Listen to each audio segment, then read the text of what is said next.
धन्यवाद वेणुगोपाल जी।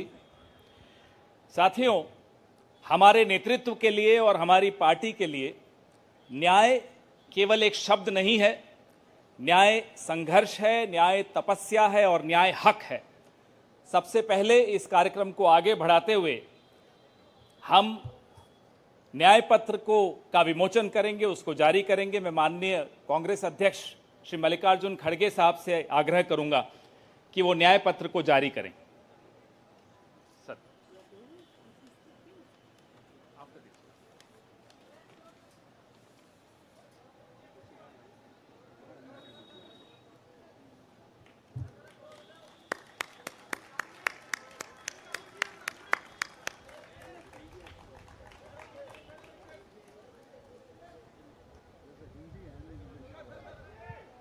या both Hindi.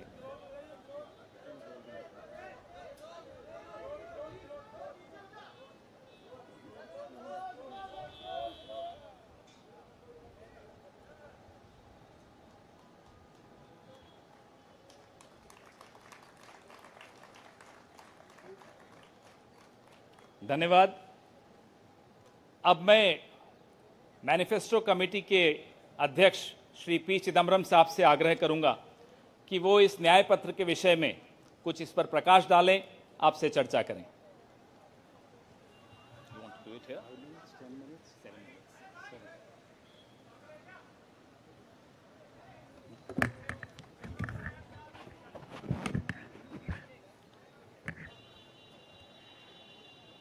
Honorable Congress President, Honorable former Congress President Srimati Sonia Ji, Honorable former Congress President Shri Rahul Ji, General Secretary Shri K.C. Venugopal, members of the Congress Working Committee, senior leaders of the Congress, Karyakartas of the Congress, members of the media. I'm thankful to the Congress President for releasing the Congress Manifesto for the 2024 elections. Earlier, the draft Congress Manifesto was thoroughly discussed in the Congress Working Committee. The recommendations of the members of the Congress Working Committee were taken into consideration, and with the final approval of the Congress President, some changes were made to the draft manifesto. And what we have today is the final manifesto approved by the Congress Working Committee and the Congress President. The broad theme of the manifesto is justice. Every aspect of justice has been threatened, weakened, diminished, and in some cases denied in the last 10 years, especially in the last 5 years.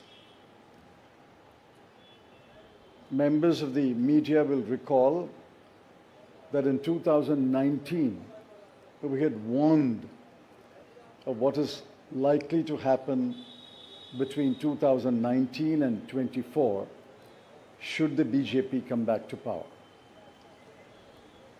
We were not soothsayers, but we were active workers on the ground who could sense what is happening in this country.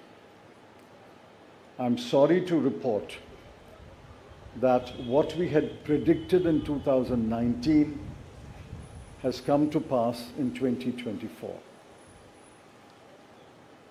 We had said institutions will be diminished or captured. That has happened. We had said freedom will be restricted, and that has happened. We had said that the weaker sections of the people will be denied their rights and their privileges, that has happened. We had said that Parliament will be diminished, that has happened. We had said that we will inexorably move towards an autocracy. We are already described as an electoral autocracy by many, many thinkers of the world. That has happened. While we are unhappy that what we had predicted has happened, we have in this manifesto suggested bold measures to reverse the damage that has happened in the last 5 to 10 years. The overall theme of the Congress manifesto is 3 powerful words: work, wealth, and welfare. I shan't take long. I'll explain each word in one sentence. Work means we must create jobs. If anybody had any doubt, read the report of the ILO that was released 10 to 15 days ago. The government came up with a lame defense through the chief economic advisor, but the defense only made it worse.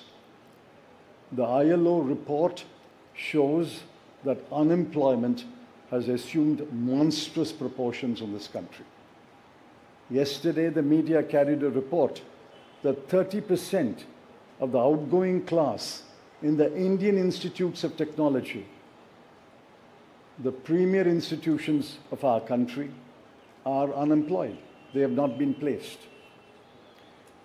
Jobs, jobs, jobs is a cry everywhere in India. Work encapsulates that section on work.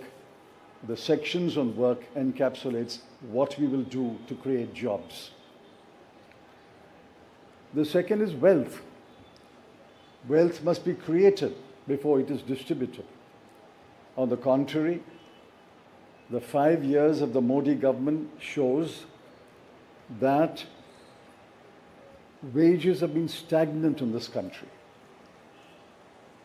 The average income of the bottom 50% has either remained stagnant or diminished or decreased for the bottom percentiles. We have to create wealth, and that can only be created by growth.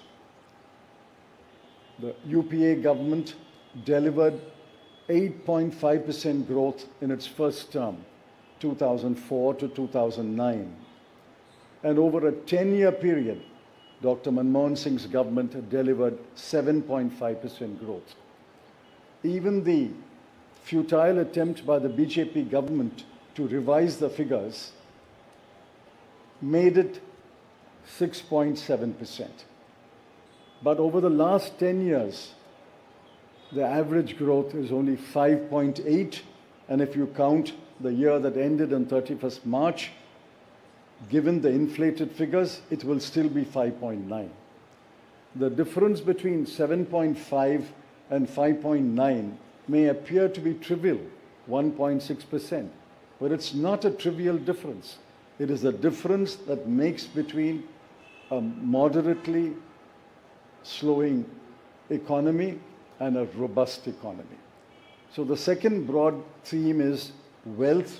We have to create wealth, which means we must have investment, capital investment, private investment, government investment, and foreign investment. Once we create jobs and once we set in motion policies that will create wealth, this country will go back to the high growth path of the UPA governments. The third section, which addresses many aspects of justice, is welfare. So work, creating wealth, which results in welfare. The welfare of whom? I have always accused the BJP government, the Modi government, is a government of the rich, by the rich, and for the rich. This government is driven only by the interests of the top 1% of this country. But we have to look at the bottom 50%. The bottom of the pyramid, the bottom 50% is as important as those who are well off. And in the bottom 50%, as we go down the ladder, the bottom 20% are extremely poor. It has been estimated that 23 crore people are still poor in this country. UPA government lifted 24 crore people out of poverty. And we promise that if the Congress or a Congress-led government comes to power in 2024, we will lift 23 crore people out of poverty in the next 10 years. That's possible, it's doable, and I conclude by saying the Congress has done it before and we can do it again. I appeal to all of you to spread the message of this manifesto to the nook and corner of this country and ask the people to vote for the hand symbol and to vote for all our allied parties throughout this country. Thank you.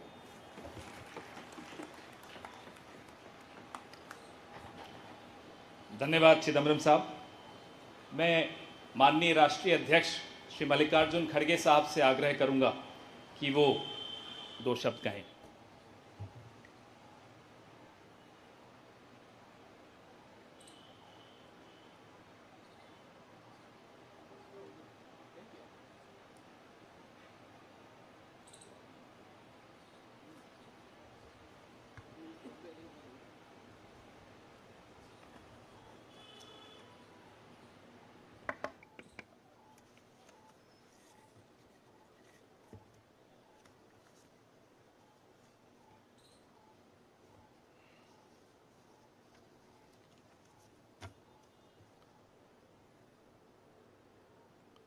आज हमारे कांग्रेस चुनाव घोषणा पत्र जारी करने के मौके पर कांग्रेस पार्टी के भूतपूर्व अध्यक्ष और हमारे चाहते नेता श्रीमती सोनिया गांधी जी और भूतपूर्व अध्यक्ष श्री राहुल गांधी जी और यहाँ पर पधारे हुए हमारे कांग्रेस पार्टी के सभी नेतागण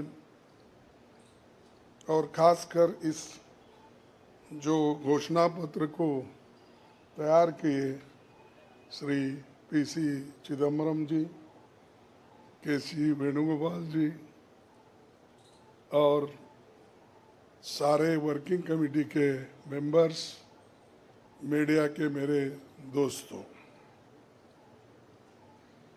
आज मुझे ये भी याद करना है कि बाबू जगजीवन राम का जन्मदिन भी है और जो बाबू जगजीवन राम हमारे पार्टी में बहुत साल तक 1947 से लेकर 1984 तक 1984 तक वो इस पार्टी में रह के काम किए। फिर जो कुछ उनका कंट्रीब्यूशन था, बड़ा कंट्रीब्यूशन मिनिस्ट्री में उन्होंने किया। ऐसे दिन आज हम ये घोषणा पत्र गरीबों के लिए हम अर्पित कर रहे हैं। आज भारतीय राष्ट्रीय कांग्रेस के 2024 के लोकसभा चुनाव का घोषणा पत्र जारी किया जा रहा है। इस मौके पर मैं आप सभी का स्वागत करते हुए 22 दिसंबर 2023 को जो चिदम्बरम जी की अध्यक्षता में 16 सदस्यीय कांग्रेस मैनिफेस्टो कमेटी बनी थी और 19 मार्च को CWC ने इसे मंजूरी दी थी। व्यापक जनभागीदारी और संपर्क के बाद हमारा घोषणा पत्र बना है। इसके लिए वेबसाइट आवाज भारत की बनी, जिस पर भी काफ़ी सुझाव मिले। हमारा ये घोषणा पत्र देश के राजनीतिक इतिहास में न्याय के दस्तावेज के रूप में याद किया जाएगा।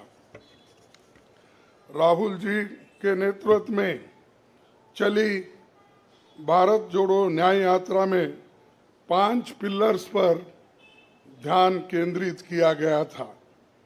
यात्रा के दौरान युवा न्याय, किसान न्याय, नारी न्याय, श्रमिक न्याय और हिस्सेदारी न्याय की घोषणा की गई थी। जहाँ कहीं भी हम गए इन न्याय की बात हमने करी थी और इसकी गारंटी भी हमने दी है। इन 5 पिलर्स में से 25 गारंटी निकलते हैं। हर 25 गारंटी ने किसी ना किसी को लाभ मिलने का इसके अंतर्गत यहाँ पर हमारे मैनिफेस्टो में भी है और इसके लिए जो हम पहले से ही करते हुए आए हैं वो भी हमने इसका उल्लेख किया है। मैं कुछ बातें आपके सामने रखना चाहता हूँ। खासकर युवा न्याय के तहत हर शिक्षित युवा की पहली नौकरी अप्रेंटिसशिप के साथ पक्की हो जाए, ऐसी एक गारंटी हम दे रहे हैं।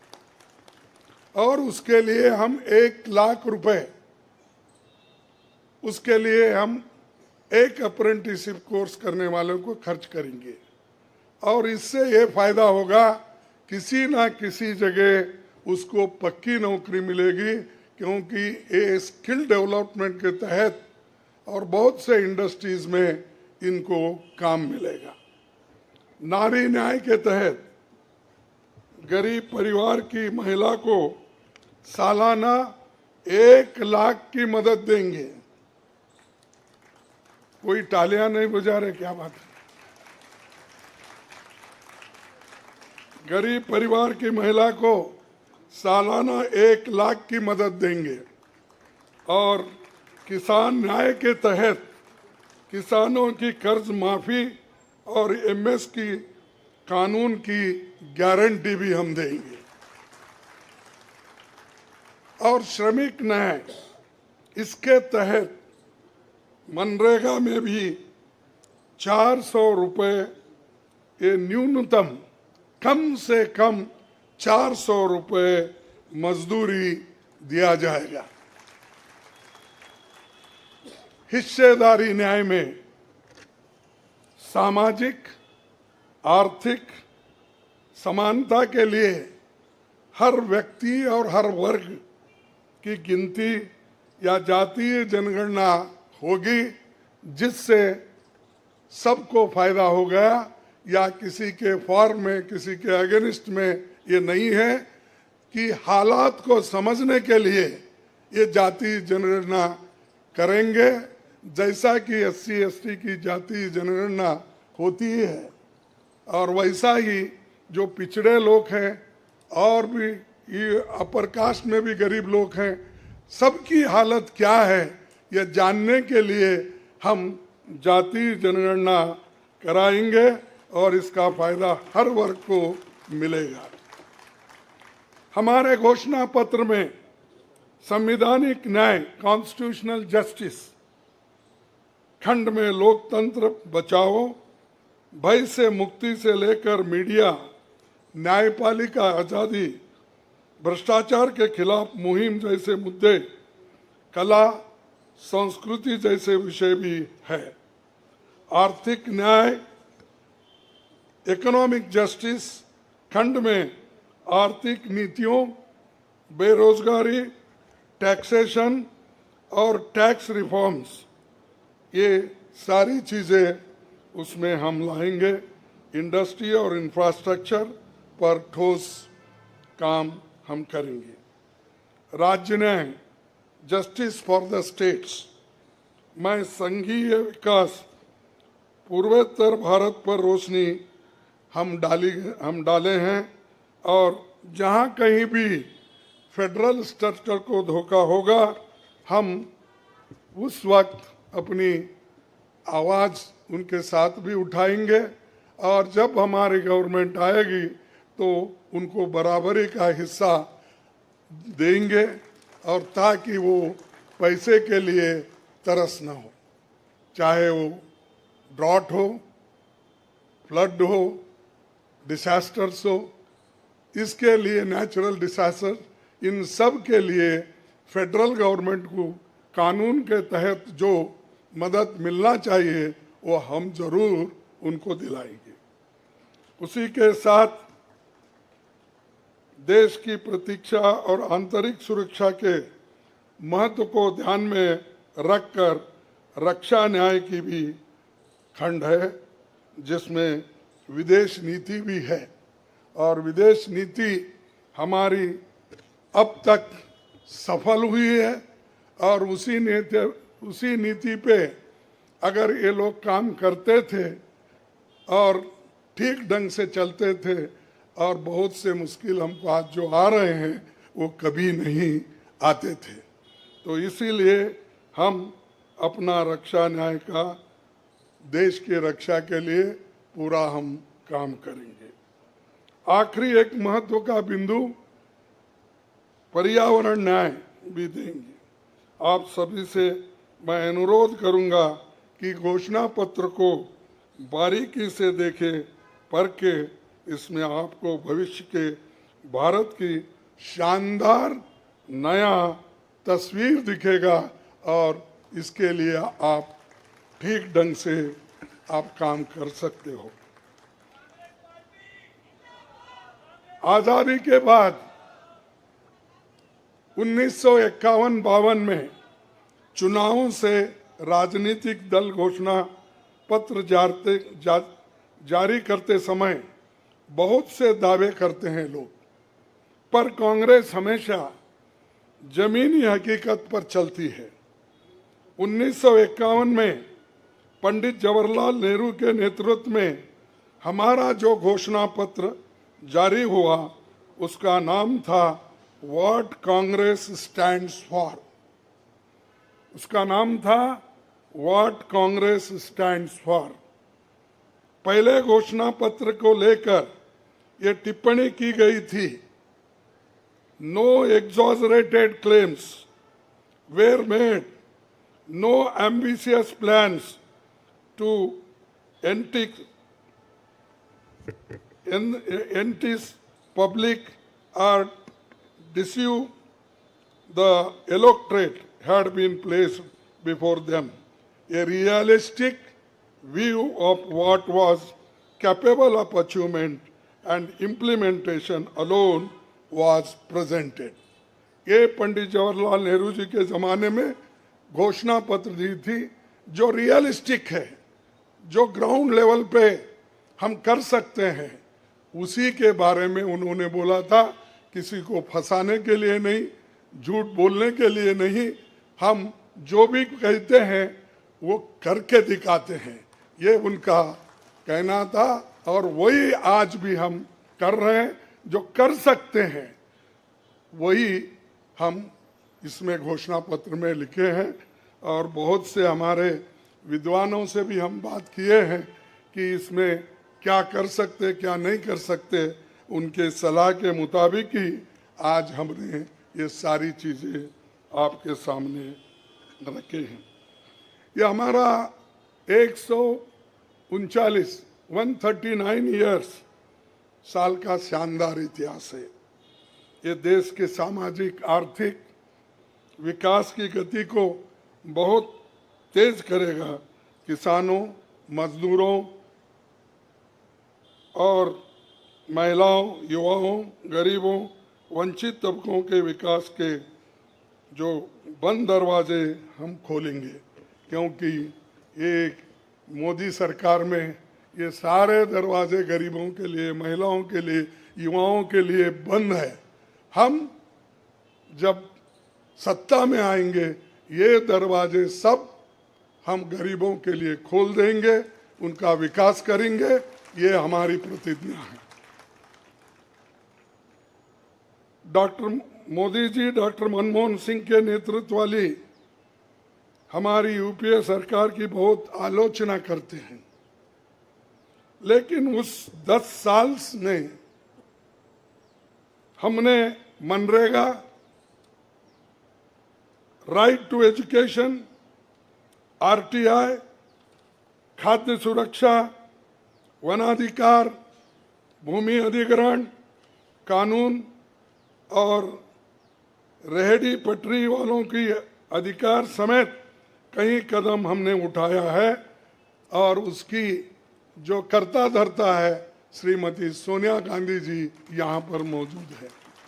उन्होंने बारीकी से इन मनरेगा को और खास करके फूड सिक्योरिटी को बहुत लड़ा, क्योंकि मुझे मालूम है सब चीज़ मैं यहाँ पर नहीं कह सकता कि उन्होंने इतने ये 2-3 प्रोग्राम के लिए बहुत गुस्से में रहते थे।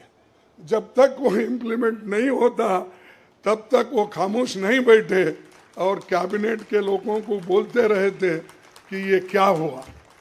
जब हुआ तब वो भी खुशी मना लिए और हम भी लोग बोले कि भाई ठीक हो गया। और जब बाहर इसका गया कि जो ये मनरेगा का, फूड सिक्योरिटी का और कंपलसरी एजुकेशन का ये जो संदेश बाहर गया, तब लोग सभी खुश होने लगे, सभी बोलने लगे ये बहुत अच्छा यूपीए गवर्नमेंट ने किया, सोनिया गांधी जी ने किया। ये बात बाहर आ गई। इसीलिए ये हमारा जो पहले से गरीबों के लिए वायदे थे वो हम पूरे करेंगे। मोदी जी 10 सालों में इसके मुकाबले का एक काम भी नहीं कर सके। आप बताइए कौन सी ऐसी बड़ी फैक्ट्री जो एम्प्लॉयमेंट क्रिएट कर सकती है, जो नेहरू जी के जमाने में बने वैसे कोई एक बड़े बड़े काम उन्होंने किया है। जिस देश में एक सुई नहीं बनती थी उस देश में पंडित जवाहरलाल नेहरू, इंदिरा गांधी जी ने रॉकेट बनाकर उड़ाकर दिखाया। और बहुत से जो साइंटिफिक योजनाएं थी हमने बनाए। अब मोदी जी के ज़माने में तो गालियां देने का छोड़ के दूसरा तो मैं नहीं सुना। और उसके अगर कोई छुपे हुए काम है तो मेरे को बताओ ताकि मैं भी उसकी प्रशंसा करूंगा। लेकिन आज हम गारंटी जो भी दे रहे हैं हम चंद स्टेट में करके दिखाए हैं। हिमाचल में करके दिखाए, कर्नाटक में करके दिखाए, तेलंगाना में करके दिखाए, जहाँ कहीं भी हमारी सरकार है। और राजस्थान में भी हमने कई नई चीज़ें की, वहाँ भी करके दिखाए। तो ये हम जो कहते हैं, मैं पहले ही कहा, वो हम करते हैं। और हम डरते नहीं करने के लिए, हमारा कितना भी नुकसान हो लेकिन गरीबों के लिए हम करते रहते हैं। ये हमारा पहले से कार्यक्रम है। और मैं चंद बातें इस मौके पर, थोड़ी देर हो गई तो क्षमा चाहता हूँ, मैं चंद बातें आपके सामने रखना जरूरी समझता हूँ। और आज क्या हो रहा है, विपक्षी नेताओं को जेल में बंद किया जा रहा है। चुनाव में सबको समान अवसर नहीं है और कई मुकदमे एक के ऊपर एक, छोटी छोटी।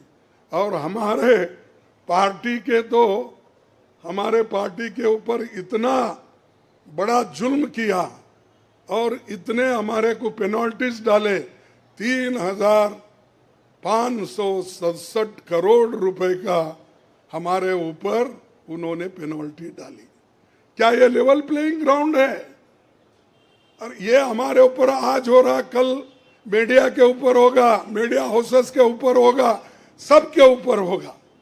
तो इसीलिए इसको, इस देश के डेमोक्रेसी को बचाना है, संविधान को बचाना है।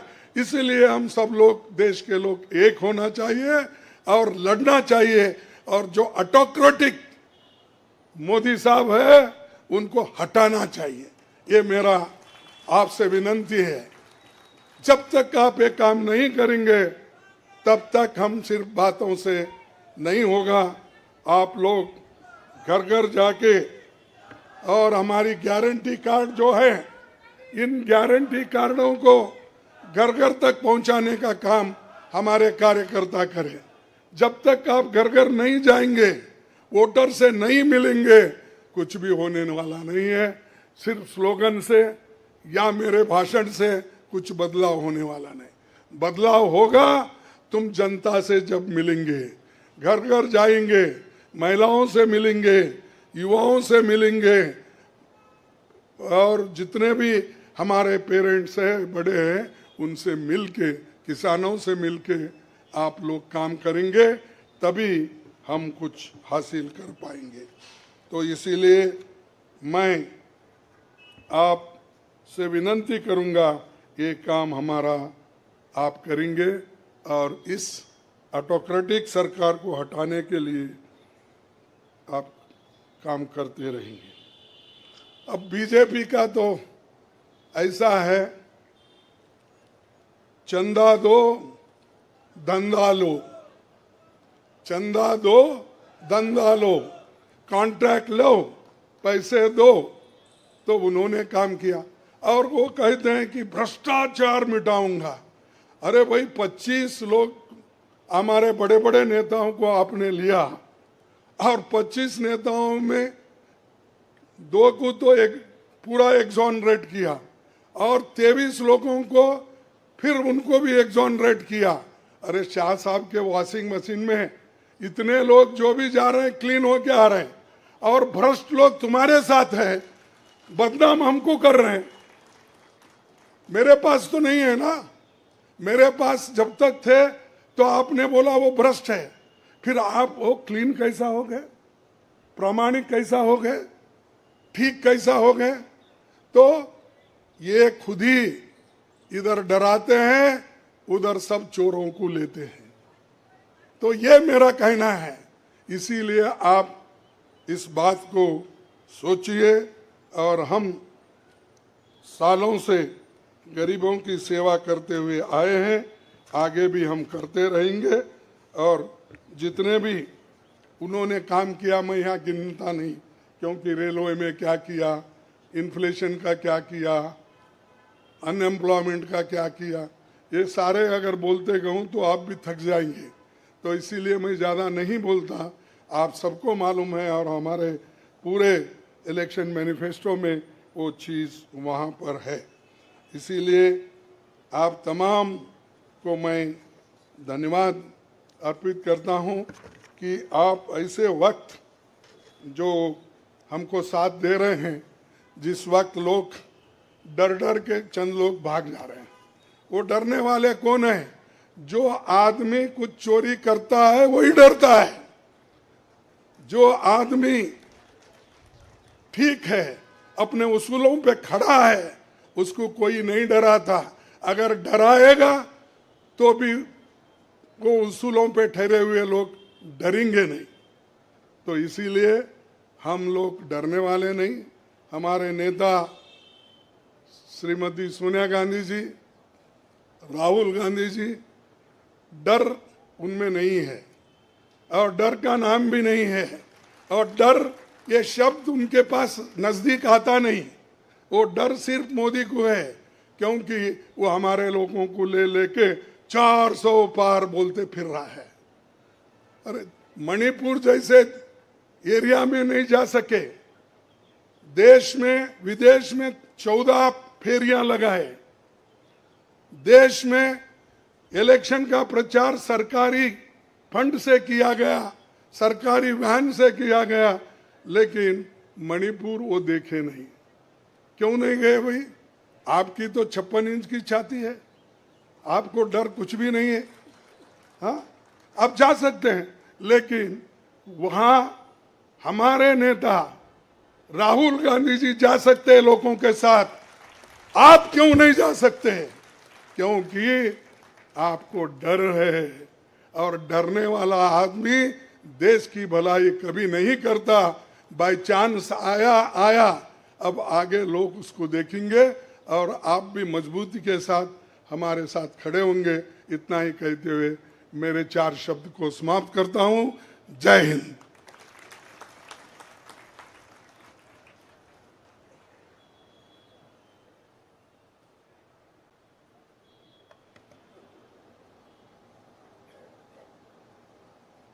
धन्यवाद खड़गे साहब। मीडिया के मित्रों, आपके मोबाइल पर सॉफ्ट कॉपी हिंदी और अंग्रेजी की हमारे न्याय पत्र की पहुंच चुकी है। कार्यक्रम के पश्चात उसकी फिजिकल कॉपी भी आपको दे दी जाएगी। कार्यक्रम को आगे बढ़ाते हुए अब 10 मिनट आपके सवाल जवाब होंगे और इसमें अनुशासन रखिएगा। सबसे पहले एजेंसीज को मौका दिया जाएगा, तो एएनआई सबसे पहले अपना सवाल पूछे।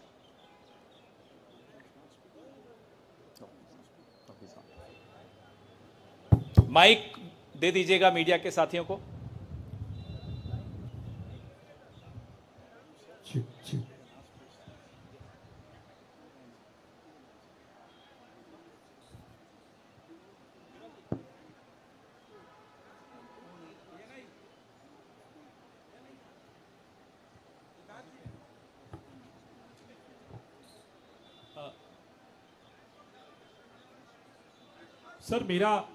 सर मैं सिद्धार्थ हूँ एएनआई से। सर मेरा सवाल यह है कि आप लोगों ने एक प्रॉमिस किया है अपने मैनिफेस्टो में कि जो लोग पार्टियां छोड़कर जाते हैं, चुने हुए लोग, उनके लिए आप अमेंडमेंट करेंगे, 10th शेड्यूल में डालेंगे कि ताकि उनकी मेंबरशिप अपने आप बर्खास्त हो जाए।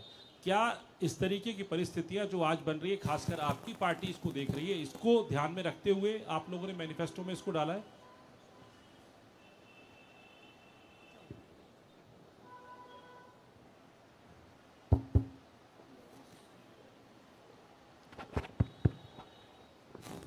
You are asking about the anti-defection law, which is now in the 10th schedule.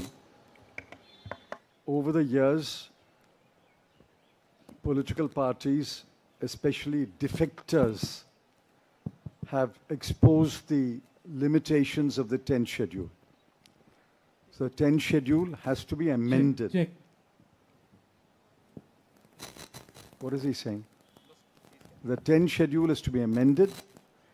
Our position is that moment a defection takes place, he should be instantly disqualified.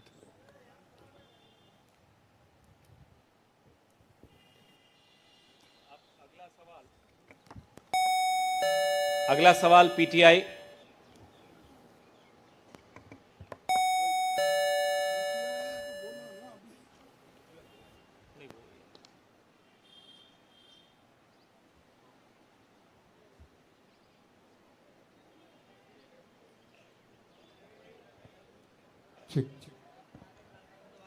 Sir, the focus of the manifesto is on the 25 guarantees that the Congress has already announced. So will this election be a fight between Congress's guarantees and Modi ki guarantee?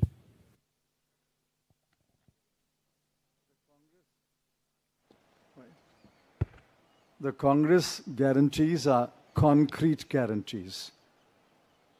We have spelt out in English and Hindi and in due course in different languages what each guarantee means, what each guarantee will deliver to the people. Mr. Modi's guarantees are only in order to ensure that he is guaranteed a third-term job. Where is the guarantee? What happened to the guarantee of 2 crore jobs? What happened to the guarantee of 15 lakhs in the account of every Indian? What happened to the guarantee of doubling farmers' income? What happened to the guarantee of raising India's GDP to 5 trillion? I can offhand narrate at least 50 such promises of Mr. Modi. Mr. Modi's promises are empty promises. Our 25 guarantees are concrete guarantees.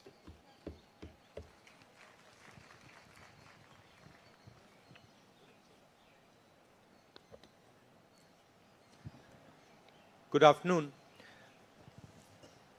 I agree with what Mr. Chidambaram ji said. But this election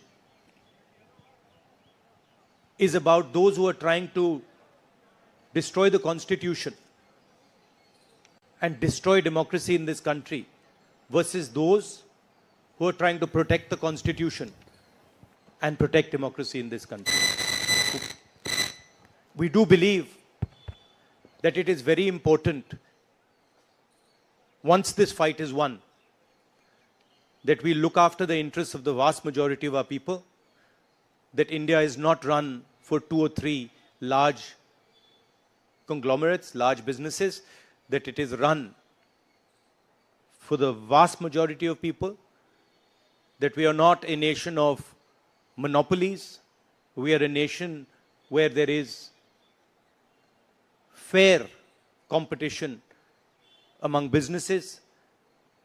So I think it's important to understand that this election is a fundamentally different election. I don't think democracy has been as much at risk, the constitution has been as much at risk as it is today. In Hindi, sir. ये जो चिदम्बरम जी ने कहा उससे मैं सहमत हूं, मगर ये जो चुनाव है ये लोकतंत्र को और संविधान को बचाने का चुनाव है। एक तरफ एनडीए नरेंद्र मोदी जी जो कॉन्स्टिट्यूशन पर आक्रमण कर रहे हैं,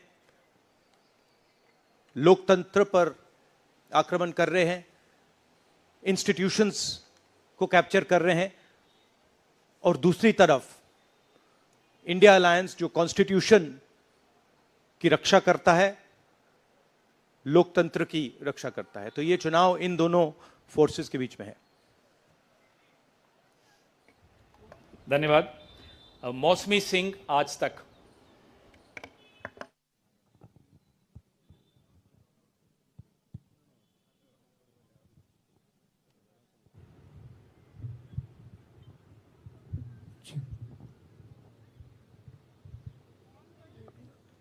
राहुल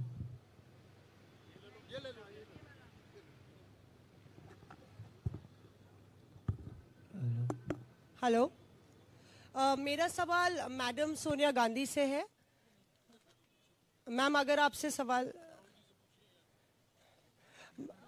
राहुल जी, आपने ओपीएस को लेके लगातार जो है झंडा बुलंद किया है। तमाम सरकारें आपकी, उन्होंने ओपीएस का वादा किया था। चिदम्बरम साहब, you had promised OPS and in Himachal and Rajasthan you implemented OPS, but in the manifesto the OPS scheme is missing. So is there a is there a introspection that it's not viable economically? Is it that? It's not missing as such. It's very much on our minds. But please remember the developments that have taken place in the last 4 months. The government has appointed a committee headed by the Finance Secretary to review the NPS and the demand for OPS and to find a way in which the objectives of OPS can be financed by a funded pension scheme. Which means the government has come around to the point of view that while the OPS delivered benefits to the pensioners, the NPS made it sustainable. Now a committee has been appointed under the Finance Secretary, and unless we receive the report of that committee and review it, it would be premature to take a stand on the OPS-NPS controversy. It's very much on our minds, and we will come out with our position once the committee's report is received.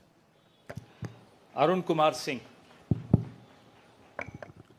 मेरा सवाल राहुल जी आपसे है। Rahul ji, hello. Rahul ji, सीधे सीधे इधर, front front. सवाल आपसे यह है कि 2014 में जैसे ही मोदी सरकार आई थी, आपने एक बयान दिया था और आपने ये कहा था कि देखते जाइए धीरे धीरे कॉन्स्टिट्यूशनल इंस्टीट्यूशंस जितने भी हैं देश पे, उस पे आरएसएस और बीजेपी का कब्जा हो जाएगा। अब आप ये कह रहे हैं कि हो चुका है और आप कह रहे हैं कि हम कानून भी लाएंगे। क्या आपको ऐसा नहीं लगता राहुल जी कि ये जब आप करेंगे तब बीजेपी आपके ऊपर ये आरोप लगाएगी कि चूंकि केसेस जो है या पूछताछ विपक्ष के नेताओं से ज्यादा हुई, इसलिए ये प्रतिक्रिया में लाया गया रिएक्शनरी लॉज अमेंडमेंट होंगे ये?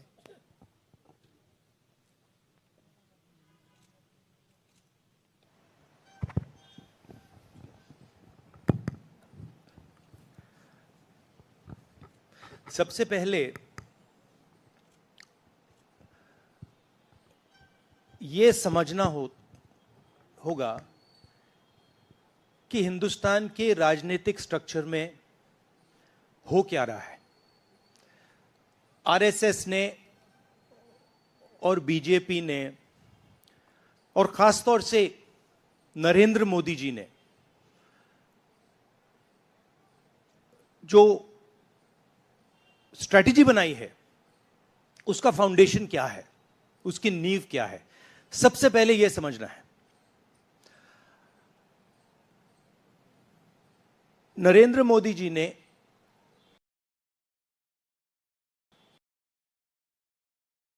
अदानी जी की मोनोपोली है पोर्ट्स पर, इंफ्रास्ट्रक्चर पर, डिफेंस में, वैसे नरेंद्र मोदी जी ने पॉलिटिकल फाइनेंस की मोनोपोली बनाई है। कैसे बनाई है? ED, CBI, income tax department का प्रयोग करके। अगर आप बॉन्ड स्कीम्स को देखें तो उसमें साफ दिख जाता है कि नरेंद्र मोदी जी ने, बीजेपी ने एक प्रकार से पॉलिटिकल फंडिंग एक्सटॉर्शन से, धमकी से, प्रेशर से बनाई है। खारगे जी ने कहा जो भी भ्रष्ट हैं वो सब बीजेपी में जा रहे हैं। उसका कारण है क्योंकि नरेंद्र मोदी जी चाहते हैं कि पॉलिटिकल फाइनेंस की मोनोपोली उनके हाथों में हो। अब हमारे बैंक अकाउंट बंद कर दिए, हमारे पास ओरिजिनल रास्ता जो था वही हमारा रास्ता है। हम जनता के साथ जाकर मिलकर उनके लिए लड़ते हैं। ये जो मैनिफेस्टो बना है, ये मैनिफेस्टो कांग्रेस पार्टी ने नहीं बनाया है। ये मैनिफेस्टो हिंदुस्तान की जनता ने बनाया है। हमने सिर्फ इसको लिखा है, ठीक है, और हमने सिर्फ इसको लिखा है। जो किसानों ने हमें बताया, खारगे जी को बताया, मुझे बताया, बाकी नेताओं को बताया, वो हमने लिखा है। चाहे वो रोजगार की बात हो, चाहे वो कॉन्ट्रैक्ट लेबर की बात हो, हजारों लोगों से बात करके हमने ये हिंदुस्तान की आवाज है, ये लिखी है। मगर जो राजनीति में आज हो रहा है वो क्लियर है कि सब पार्टीज को नरेंद्र मोदी, ईडी, सीबीआई, इन इंस्टीट्यूशंस को कैप्चर करके फाइनेंशियली मोनोपोली बना रहे हैं अपनी। और चुनाव के बाद रियलिटी है कि ये जो फाइनेंशियल मोनोपोली बड़ी इंटरेस्टिंग चीज है, क्योंकि सारा इंफॉर्मेशन, सारा का सारा इंफॉर्मेशन, किससे एक्सटॉर्शन किया है, किसको कॉन्ट्रैक्ट दिया है, कॉन्ट्रैक्ट देने के बाद उसने कितना पैसा दिया है, वो पूरी ब्लूप्रिंट, पूरी की पूरी ब्लूप्रिंट इलेक्टोरल बॉन्ड्स में लिखी हुई है। तो नरेंद्र मोदी जी ने आज नहीं तो कल ऑपोजिशन को पूरी chargesheet, proof sheet electoral bonds के थ्रू पकड़ा दी है। तो इसीलिए थोड़ा टेरर हो रहा है उनको, इसीलिए नंबर निकला है 400 पार। इसलिए ये महाराष्ट्र में हमारे नेता ले जा रहे हैं, हरियाणा में सब जगह हमारे नेता ले जा रहे हैं, क्योंकि इनको लग रहा है कि भैया अगर 400 पार नहीं 180 हो गई, 160 हो गई, 140 हो गई तो नैया पार हो जाएगी। Thank you. आशीष सिंह।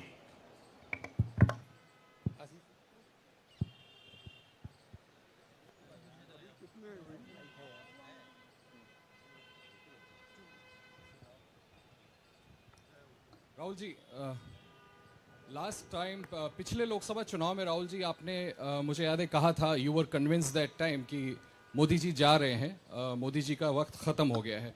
ऐसा हुआ नहीं, होता है राजनीति में। इस दफा नरेंद्र मोदी को आप कितनी बड़ी राजनीतिक चुनौती मानते हैं सर 2024 के चुनाव में? देखिए, 2019 में ये शुरू हुआ, आज ये एक तरह पीक पे पहुंच गया है। हिंदुस्तान के सारे इंस्टीट्यूशंस उनके हाथ में हैं, पॉलिटिकल फाइनेंस की मोनोपोली उनके हाथ में है, CBI, ED, income tax, EC, ये सारे के सारे बीजेपी के हाथ में है, बीजेपी के कंट्रोल में है। तो जैसे मैंने अपने भाषण में कहा, cricket match is a rigged match. Cricket match is not a fair match. उसमें चाहे सोशल मीडिया की बात करें, आप हमारे नेताओं के, ऑपोजिशन नेताओं की सोशल मीडिया देख लीजिए, मेरा यूट्यूब देख लीजिए, मेरा फेस टाइम देख लीजिए, फेसबुक देख लीजिए, इंस्टाग्राम देख लीजिए, तो ये सारा का सारा स्ट्रक्चर कंट्रोल्ड है, रिग्ड है। इसलिए बहुत जरूरी है कि जनता इस बात को समझे कि ये नॉर्मल चुनाव नहीं है, ये लोकतंत्र को बचाने का, संविधान को बचाने का चुनाव है, और इसको लड़ना और जीतना बहुत जरूरी है। ये चुनाव 2-3%, 5% और बाकी हिंदुस्तान के बीच में चुनाव है, और जो बाकी हिंदुस्तान चाहता है वो इस मैनिफेस्टो में है, और जो 2% चाहता है, जो अदानी जी चाहते हैं, वो आप उनका मैनिफेस्टो देख लीजिए, आपको पता लग जाएगा, उसमें उनकी रिक्वेस्ट लिस्ट पूरी की पूरी आपको मिल जाएगी। Thank you. आखिरी सवाल कुमार विक्रांत सिंह।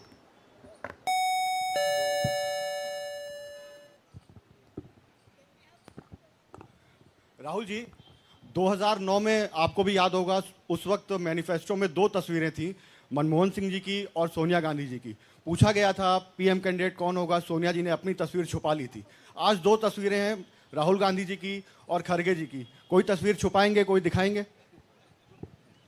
नहीं, ये आप बड़े डिस्ट्रैक्शन वाले क्वेश्चन पूछते हो। देखिए, इंडिया गठबंधन में डिसीजन लिया गया है कि हम मिलकर एक साथ आइडियोलॉजिकल चुनाव लड़ रहे हैं। चुनाव जीतने के बाद लीडर कौन होगा, प्राइम मिनिस्टर कौन होगा, वो पूरा का पूरा जो कोलिशन है वो मिलकर डिसाइड करेगा। Thank you. धन्यवाद। अब कार्यक्रम की समाप्ति से पहले श्री केसी वेणुगोपाल कल के कार्यक्रम के विषय में आपसे 2 शब्द कहेंगे। Dear friends, today we are already released the... Brother, he wants South media chance. इन्हें माइक दीजिए, जो साउथ इंडिया से हमारे जो साथी हैं, और ये आखिरी सवाल होगा। चिक चिक।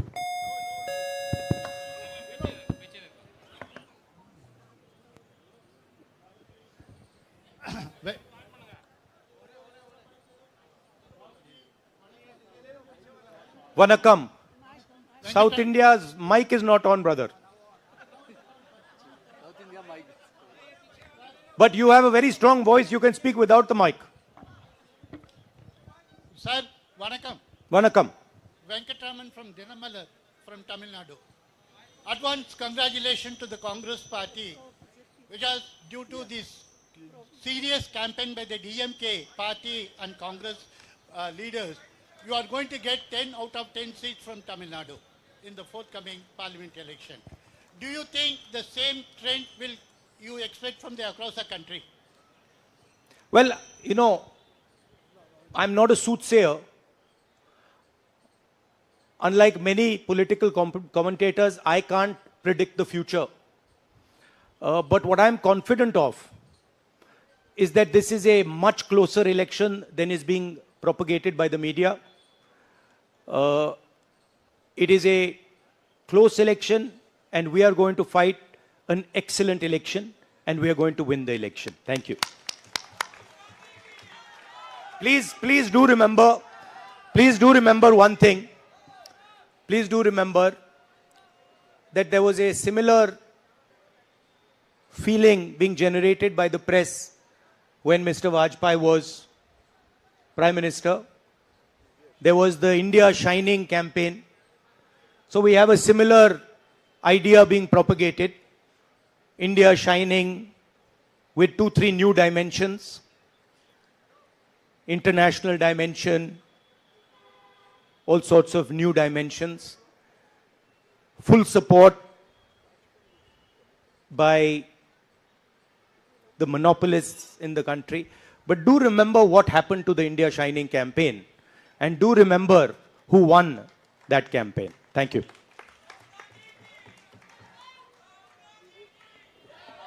Dear friends, today already we released the Congress Manifesto of 2024. Tomorrow in 2 places we are launching the manifesto with huge rallies. One is in Jaipur. Tomorrow morning the manifesto launching will take place in Jaipur, and second rally of launching the manifesto will take place in Telangana, Hyderabad in the evening. There were 2 programs tomorrow. One is in Rajasthan, one is in Telangana for launching the manifesto. I once again thanking all of you for participating in this event. Thank you Venugopal ji. अब सेवा दल के साथियों से आग्रह है कि वो राष्ट्रगान शुरू करें. आप अनुशासन बनाए रखें. राष्ट्रगान के लिए कृपया अपने स्थान पर खड़े हो जाएं. जनगण मन अधिनायक जय हे भारत भाग्य विधाता.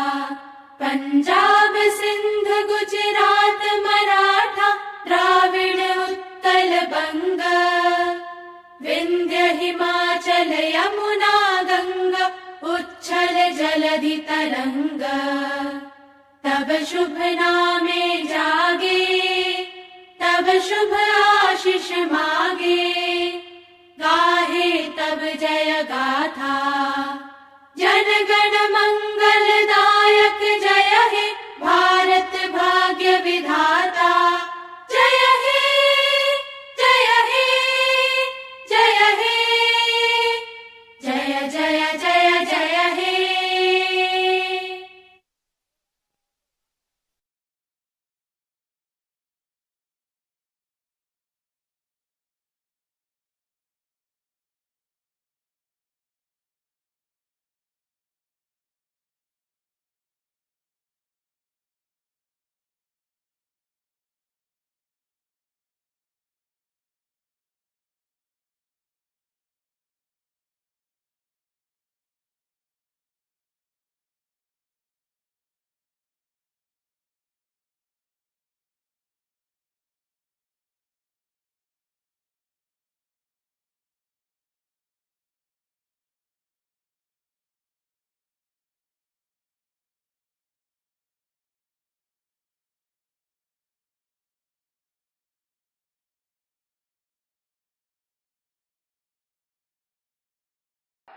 स्वागत है भाई, स्वागत है.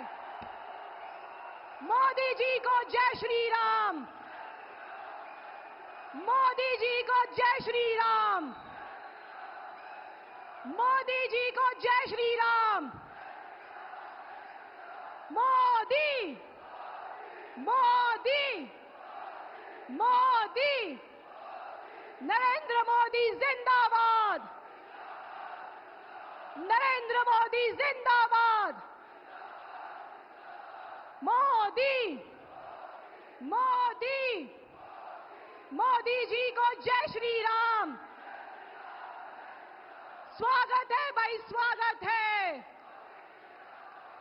स्वागत है भाई, स्वागत है।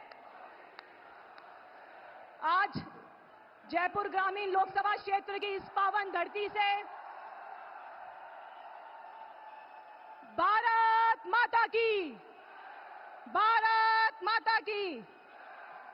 आज जयपुर ग्रामीण की इस पावन धरती पे आदरणीय मोदी जी का मैं बहुत बहुत स्वागत करती हूं, अभिनंदन करती हूं। और मैं अपने आप को सौभाग्यशाली मानती हूं कि राजस्थान में चुनाव प्रचार का अभियान की शुरुआत अगर किसी पावन धरती से की है तो वो जयपुर ग्रामीण लोकसभा क्षेत्र से की है। आदरणीय प्रधानमंत्री जी का इस लोकसभा क्षेत्र में बहुत बहुत स्वागत है और अभिनंदन है। और इन कार्यकर्ताओं की तरफ से इस बात का विश्वास दिलाती हूं, जिस तरह से नंबर 1 पर राजस्थान में चुनाव प्रचार का अभियान इस लोकसभा से हुआ है, उसी तरह जब वोटों की गिनती की जाएगी तो सबसे ज्यादा वोटों के अंतर से भारतीय जनता पार्टी विजयश्री हासिल करेगी तो वो जयपुर ग्रामीण की पावन धरती होगी। दोनों हाथ खड़े करके इस बात का विश्वास आदरणीय मोदी जी को हम लोग दिलाते हैं। मैं निवेदन करना चाहूंगी, स्वागत की कड़ी में हमारे राजस्थान के भागीरथ और राजस्थान में हम सब का नेतृत्व कर रहे आदरणीय मुख्यमंत्री जी भजनलाल शर्मा जी का कि वो राजस्थान की आन बान शान का प्रतीक साफा पहनाकर आदरणीय प्रधानमंत्री जी का स्वागत करें, अभिनंदन करें। आदरणीय मुख्यमंत्री जी से निवेदन है और दोनों हाथ से तालियां बजाकर हम भी स्वागत करते हैं आदरणीय प्रधानमंत्री जी का। तालियां बजाकर आदरणीय प्रधानमंत्री जी का बहुत बहुत स्वागत है, अभिनंदन है।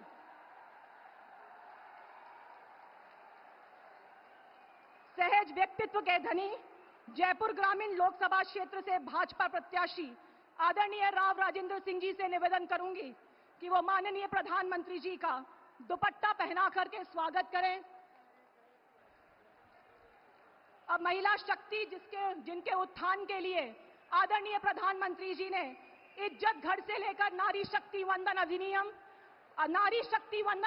से लेकर के लखपति दीदी बनाने के लिए दृढ़ संकल्पित सभी महिलाओं से मैं निवेदन करूंगी कि आदरणीय प्रधानमंत्री जी का तस्वीर देकर के स्वागत करें, अभिनंदन करें।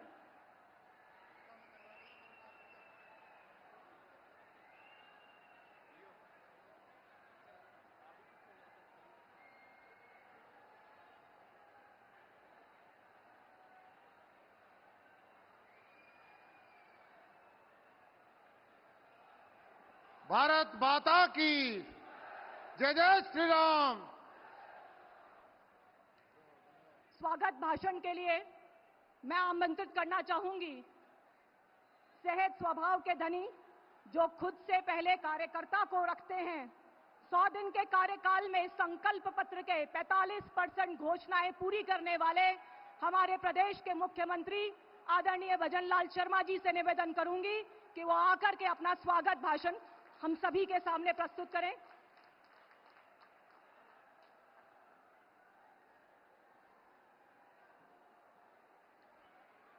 बोलिए भारत माता की, भारत माता की, भारत माता की।